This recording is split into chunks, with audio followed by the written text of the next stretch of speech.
Welcome to County Portal, your simple source for local government services and public records. Let's get started. So you've built a shelter for an outdoor cat, but you can't find straw anywhere. What can you use instead to keep them warm and safe? Before we dive into alternatives, let's quickly understand why straw is the #1 recommendation. Straw is the dry, hollow stalk of a cereal plant. It's a fantastic insulator because it traps air, and most importantly, it resists moisture. Cats can burrow into it, and their body heat gets trapped in those air pockets, keeping them warm and dry through the winter. The goal is to find something that mimics these properties. Now, let's cover what you should absolutely not use, because these are common and dangerous mistakes. Do not use blankets, towels, hay, or folded newspaper. They might seem cozy, but they act like a sponge. They absorb moisture from the air and from the cat's body, then they get wet and freeze solid. A frozen, wet blanket can actually pull heat away from a cat and lead to hypothermia, doing more harm than good. Also, avoid hay.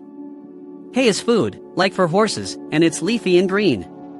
It holds moisture, gets moldy very quickly, and can cause respiratory issues for cats.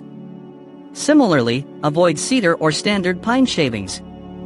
The strong-smelling aromatic oils in them can be very irritating to a cat's sensitive respiratory system. So, what are the safe alternatives? Your best direct substitute for straw is kiln-dried pine or aspen shavings.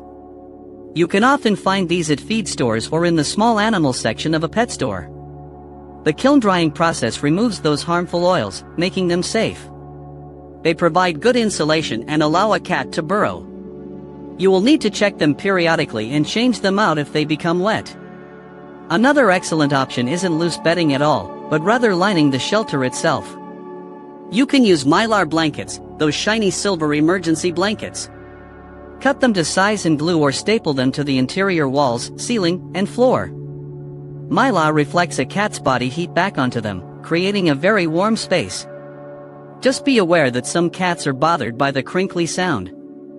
A more heavy-duty option is to use rigid foam board insulation, the kind you find at a hardware store. Cut it to fit snugly against the inside of the shelter. This insulates the entire structure, making a huge difference in the internal temperature. If you're in a real pinch and have absolutely no other choice, you can use a large amount of shredded newspaper. It must be shredded into thin strips to create air pockets for insulation. However, it still absorbs moisture and will mat down, so you must commit to checking it daily and replacing it as soon as it feels damp. The key takeaway is that whatever you choose, it must keep the cat dry and help them retain their own body heat. Moisture is the enemy in a cold weather shelter. We hope this helps you create a safe and warm space for your community cats. Thank you so much for watching and for caring about animals. If you found this video helpful, please give it a thumbs up and consider subscribing to our channel for more tips on helping cats in your neighborhood.